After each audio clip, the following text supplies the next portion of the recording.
जी बिस्मिल्लाहिर्रहमानिर्रहीम। जी welcome back students, thank you so much for watching this video. और अगर आप चैनल पे नए हैं तो काइंडली इसको ज़रूर सब्सक्राइब कीजिएगा। तो स्टूडेंट्स, हम लोगों ने कल ये जो दूसरा चैप्टर है स्टार्ट किया था और इसकी हम लोगों ने कुछ प्रॉपर्टीज़ पढ़ी थी एसिड और बेसिस की। प्रीवियस लेक्चर में सारा हम लोगों ने डिस्कस कर लिया था। तो आज हम जी एक पूरी थ्योरी पढ़ेंगे, आर्हीनियस कॉन्सेप्ट, यानी एक साइंटिस्ट था जिसका नाम आर्हीनियस था। उसने भी अपना एक कॉन्सेप्ट दिया था कि एसिड क्या होता है और बेस क्या होता है। तो इसके बारे में हम डिस्कस करेंगे कि आर्हीनियस ने क्या कहा था। देखिए, सबसे पहले उसके मुताबिक, आर्हीनियस के मुताबिक, मैं अभी बुक से बाद में रीड करवाऊंगा, उसने ये कहा था कि हर वो चीज़ एसिड है। जैसे फॉर एग्जांपल HCl हमें पता है एक एसिड है, लेकिन क्यों एसिड है उसने ये कहा था कि जब भी किसी चीज़ को पानी में डालेंगे, यानी वाटर में अगर हम मिक्स करेंगे इसको, तो अगर हमें पानी के अंदर H+ आयन मिल गया, कौन सा आयन मिला? H+ आयन, ठीक है, और तो हम लोग कह सकते हैं कि वो चीज़ एसिड है। दुनिया की किसी भी चीज़ को जब हम पानी में डालते हैं तो एक सोल्यूशन बनता है जिसे कहते हैं एक्वा सोल्यूशन। तो अगर तो एक्वा सोल्यूशन के अंदर हम लोगों को हाइड्रोजन आयन मिल जाए, यानी H+ आयन मिल जाए, तो हम कह सकते हैं कि ये चीज़ एक एसिड है। देखें, हम लोगों ने HCl को पानी में डाला, इसमें से ये H+ अलग हो गया और क्लोरीन के ऊपर माइनस चार्ज आ गया, ठीक हो गया। सिंपल सी बात थी। अब इसके ऊपर क्योंकि प्लस चार्ज आया, ठीक हो गया, ये हम लोगों को पानी में हाइड्रोजन आयन मिल गया, तो हम कह सकते हैं कि जनाब ये चीज़ एसिड है। दूसरी चीज़ों को हम लोगों ने इग्नोर कर देना। लेकिन जो ही हम लोगों को पता चल गया कि किसी भी चीज़ को जब हम पानी में डालते हैं और हम लोगों को हाइड्रोजन आयन मिल जाता है, तो हम कह सकते हैं कि जनाब ये चीज़ एसिड है। इसका बड़ा सिंपल सा कॉन्सेप्ट है। जब भी आपको कोई चीज़ दे इक्वेशन में हल करने के लिए, आपने H को अलग कर देना है, ऊपर प्लस लगा देना है, और जो क्लोरीन है इसको आपने अलग कर देना है। जो भी H के साथ लिखा होगा दूसरी चीज़, उसे आपने अलग कर देना और उसके ऊपर माइनस चार्ज आपने लगा देना। बड़ी सिंपल सी बात है। क्यों? क्योंकि आपको पता है यहाँ पे H ने क्या किया, अपना एक इलेक्ट्रॉन खारिज कर दिया पानी में जाके, उसके ऊपर प्लस का चार्ज आ गया। और इसी तरह क्लोरीन ने क्या किया, वो जो H ने अपना इलेक्ट्रॉन खारिज किया था उसने कबूल कर लिया, एक्सेप्ट कर लिया। तो क्योंकि इसने इलेक्ट्रॉन लिया, इसके ऊपर नेगेटिव चार्ज आ गया, ये कैटाइन बना और ये एनाइन। बहरहाल ये स्टोरी 9th की है, मैं इसलिए इसको यहाँ पे ना डिस्क्राइब नहीं कर रहा, सिर्फ आपको सिंपल बता रहा हूँ कि दुनिया की हर वो चीज़ एसिड होती है जब उसको पानी में डालते हैं तो एक सोल्यूशन बनता है जिसे एक्वा सोल्यूशन कहते हैं। और अगर पानी में हम लोगों को हाइड्रोजन आयन मिल जाए इसको डालने के बाद, तो हम कह सकते हैं कि वो चीज़ एसिड है, अदरवाइज वो एसिड नहीं है। इसी तरह उसने यहाँ बेस के बारे में भी हम लोगों को कॉन्सेप्ट दिया। उसने कहा दुनिया की कोई भी चीज़ है, उसको अगर आप डालते हैं जी पानी के अंदर, फॉर एग्जांपल ये सोडियम हाइड्रोक्साइड हमारे पास पड़ा हुआ था, हम लोगों ने इसको पानी में डाला। उसने कहा हर वो चीज़ बेस है, ठीक है, जिसके ऊपर, जिसके अंदर हम लोगों को हाइड्रोजन आयन नहीं बल्कि हाइड्रो ऑक्साइड आयन, ठीक हो गया, इसके ऊपर माइनस चार्ज आ गया और ये वाली चीज़ के ऊपर प्लस चार्ज आ गया। अब ये दोनों चीज़ें थोड़ी सी ना समझने वाली है। एसिड उसने क्या कहा, एसिड वो चीज़ है जिसको पानी में डालो तो हाइड्रोजन आयन मिले, और बेस वो चीज़ है जिसको पानी में डालें तो हाइड्रोक्साइड आयन मिले, ये OH, इसके ऊपर माइनस चार्ज होता है हमेशा, इसके ऊपर माइनस चार्ज आ गया, इसको अलग कर दिया, और बाकी जो चीज़ बची उसके ऊपर हम लोगों ने प्लस का चार्ज लगा दिया। तो सिंपल सी बात है समझाने वाली कि एसिड वो है जिसको पानी में डाले तो हाइड्रोजन आयन मिले, और बेस वो चीज़ है जिसको पानी में डाले तो हाइड्रोक्साइड आयन मिले, तो उसको हम बेस कहेंगे और इसको हम लोग एसिड कहेंगे। आई होप कि आपको ये थोड़ा सा कॉन्सेप्ट समझ आ गया होगा। अब हम यहाँ से रीड करना थोड़ा सा शुरू करते हैं। सबसे पहले जी 1887 के अंदर स्वीडिश केमिस्ट था आर्हीनियस, उसने अपनी एक थ्योरी पेश की थी, बड़ी सक्सेसफुल रही, ठीक है। उसने कहा था कि acid is a substance, acid वो चीज़ है डैट आयोनाइजेस इन वाटर, जब उसको हम लोग पानी में डालते हैं, उसके आयन बनाते हैं, तो ज़रूर उसके अंदर से हाइड्रोजन आयन ज़रूर निकलता है। And base is a substance, और बेस वो चीज़ है डैट आयोनाइजेज इन वाटर, जब उसको पानी में डालते हैं to produce hydro oxide ion, तो वो हम लोगों को हाइड्रो ऑक्साइड आयन ज़रूर देती है। Is very simple. एसिड वो है जो हाइड्रोजन आयन दे पानी में, और बेस वो चीज़ है जो हाइड्रो ऑक्साइड आयन दे, सिंपल। उसके बाद उसने एग्जांपल करवाई हुई, देखें ये मैंने अभी आपको करवाई, HCl था, उसको हम लोगों ने पानी में मिक्स किया, इसमें से जो H था उस पर प्लस आ गया पानी में डालने के बाद, और क्लोरीन के ऊपर माइनस, और जो ही हम लोगों को पानी में हाइड्रोजन आयन नज़र आया तो हमने फ़ौरन कह दिया कि HCl एक एसिड है। इसी तरह NaOH है, इसको हम लोगों ने पानी में डाला, ठीक है, ये Na अलग हो गया, इस पे प्लस चार्ज आ गया, और OH पे हमेशा नेगेटिव आना होता है, OH अलग हो गया। तो जो ही हम लोगों को पानी में OH नज़र आया तो वी कैन से डैट कि NaOH इज़ एन बेस। ठीक हो गया।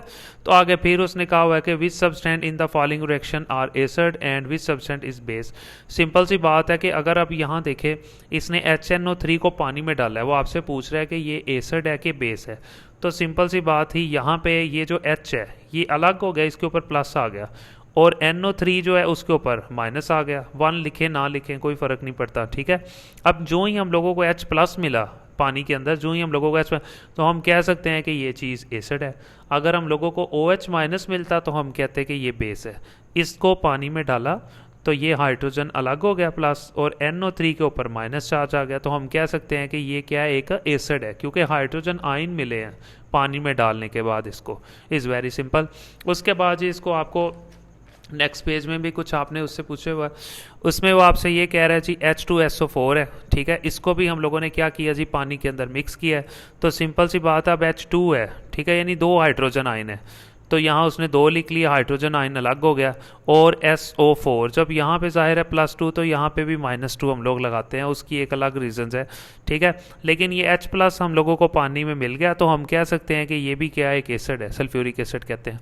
उसके बाद KOH को हम लोगों ने पानी में डाला, ये K के ऊपर प्लस आ गया, अलग हो गया, और ये जो OH था उसके ऊपर नेगेटिव आ गया।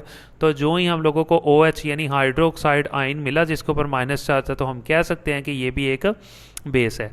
ठीक है जी। उसके बाद NH4OH, इसको भी हम लोगों ने पानी में डाला, तो सिंपल सी बात है, ये NH4 इसके ऊपर प्लस अलग हो गया, और OH के ऊपर माइनस। देखें, OH पे हमेशा माइनस आना होता है और H के ऊपर हमेशा प्लस आना होता है।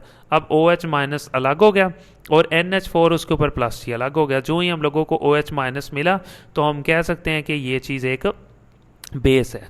तो आई होप कि आपको ये बड़े सिंपल से कॉन्सेप्ट थे। ठीक है, मैंने आपको बड़े अच्छे तरीके से समझाने की कोशिश की है। सारी क्वेश्चंस आपने याद करनी है, डेफिनेशंस भी याद करनी है। नीचे आप लोगों को फिर ये पूछता है कि जनाब कुछ कॉमन चीज़ें हैं। ठीक है, एसिड के बारे में उसने पूछा हुआ है कि एसिड कौन कौन से यहाँ पे आपने याद करने हैं और उनके यूजेस लिखते हैं। कोई से भी आपसे पूछ सकता है एग्जाम में कि कोई से 3 या 4 एसिड्स के नाम लिखें, फार्मूलाज लिखें, उनके यूजेस बता दें हम लोगों को, और कुछ बेसिस के बारे में आपसे पूछा हुआ है। ये इसी के अंदर है, ब्रांच ये आर्हीनियस की थ्योरी के अंदर। देखिए, सबसे पहले उसने कहा जी ये एक एसिड है, आपने याद करना है, इसका फार्मूला भी याद करना है, हाइड्रोक्लोरिक एसिड। कहता है इसके यूजेस बता दे जी। मेटल्स की सफाई के लिए, लोहे को साफ़ करना है, ठीक है, सिल्वर को साफ़ करना है, कोई जंग वगैरह लग गया है। Bricks and removing scale from boilers, यानी कोई भी चीज़ है, अगर आप कोई ऐसा बर्तन है जिसमें आप चीज़ों को बॉयल करते हो, उसमें पता है निशान वगैरह पड़ जाते हैं, तो आप इसकी मदद से उन निशानों को जनाब ख़त्म कर सकते हो। इसके बाद है जी नाइट्रिक एसिड, HNO3 उसका फार्मूला है। मैन्युफैक्चर ऑफ फर्टिलाइज़र, इसका मतलब है कि ये खादों वगैरह में, खादों पता है ना, ये खेतों वगैरह में डालते हैं खाद वगैरह जो है। इसके अलावा ये बम धमाके वगैरह इस तरह की चीज़ें जो है, उनके अंदर मिसाइल्स वगैरह इस तरह की चीज़ें जो है, उसके अंदर जो मसाला होता है उसके अंदर नाइट्रिक एसिड को यूज़ करते हैं। उसके बाद आ गया जी सल्फ्यूरिक एसिड, H2SO4 है। मैन्युफैक्चर ऑफ मैनी केमिकल्स, बहुत से केमिकल्स बनाने के अंदर ये यूज़ होता है, जैसे ड्रग्स है, मेडिसिन हैं, डाइज़ है, चीज़ों को खुश्क करने के लिए, पेंट्स में यूज़ होता है, और इसी तरह ये बम वगैरह और इस तरह की चीज़ों वगैरह में भी, ख़तरनाक चीज़ों में भी बनाने में, मैन्युफैक्चर करने में यूज़ होता है। फास्फोरिक एसिड है, उसका फार्मूला आपने याद करना है, ये भी खादों में यूज़ होता है। ठीक है, एक्सीडेंट फॉर फूड, यानी फूड के लिए भी, यानी खाने वगैरह के लिए भी हम लोग इसको यूज़ कर सकते हैं, मतलब एज अ टेस्ट के तौर पे। उसके बाद आ गया जी सम कॉमन बेसिस, आपको कुछ बेसिस के बारे में उसने बताया हुआ है, इज़ वेरी सिंपल। ठीक है, सोडियम हाइड्रोक्साइड, फार्मूला दिया हुआ है, यूज़ क्या है जी, साबुन वगैरह बनाते हैं इससे। इसके अलावा ड्रेन क्लीनर, सफाई वगैरह के लिए भी हम लोग, गटरों की सफाई वगैरह के लिए भी इसको हम लोग यूज़ करते हैं डिफरेंट चीज़ों में। इसके अलावा जी पोटाशियम हाइड्रोक्साइड है, मेकिंग लिक्विड सोप। एक तो होता है ना, मतलब आम तो इसके सैनिटाइज़र नहीं, जैसे आप लोगों ने देखा था कोरोना में सैनिटाइज़र आया था, उसके अंदर वो कह रहा है लिक्विड सोप जो होता है, शेविंग क्रीम, ये शेव करने के लिए जो है ना बॉयज़ वगैरह यूज़ करते हैं। इसी तरह जी कैल्शियम हाइड्रोक्साइड है, उसका फार्मूला दिया हुआ है।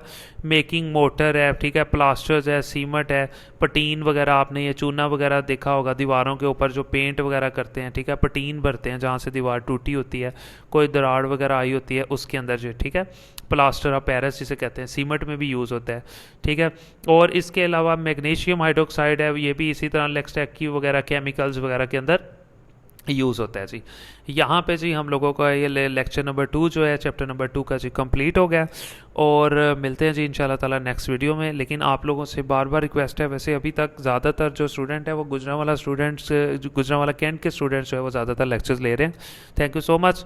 लेकिन वो खुद ही लेक्चर्स ले रहे हैं और आगे चैनल को प्रमोट नहीं कर रहे, बाकी स्टूडेंट्स को नहीं बता रहे।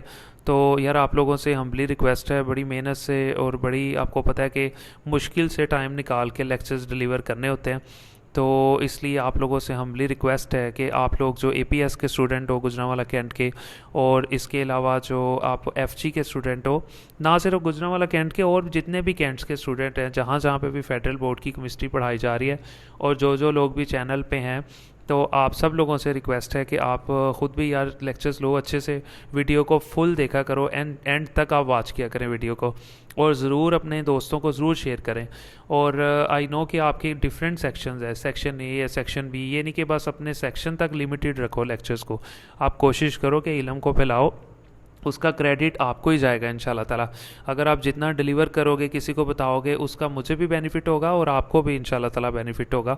तो आप लोगों का जी सपोर्ट का बहुत शुक्रिया। जो लोग लेक्चर्स ले रहे हैं, चैनल के ऊपर हैं, लाइक करते हैं, सब्सक्राइब करते हैं जी, उनका भी बहुत बहुत शुक्रिया जी, थैंक यू सो मच। बाकी कुछ स्टूडेंट्स ऐसे हैं जिन्होंने मुझे, बहुत से स्टूडेंट ने ऐसा कहा है कि नंबर अपना मतलब व्हाट्सअप नंबर वगैरह दे दें, तो मैं आप लोगों को यहाँ पर जी शेयर कर देता हूँ। मेरा व्हाट्सअप नंबर है जी 03026198 और 120। ठीक है, ये मेरा जी व्हाट्सअप नंबर है। अगर आपको कोई भी इशू है, कोई चीज़ नहीं समझ आती, तो आप इस पे जी कांटेक्ट कर सकते हैं। ठीक है जी, मिलते हैं जी नेक्स्ट वीडियो में इंशाल्लाह ताला जी। अल्लाह हाफिज़।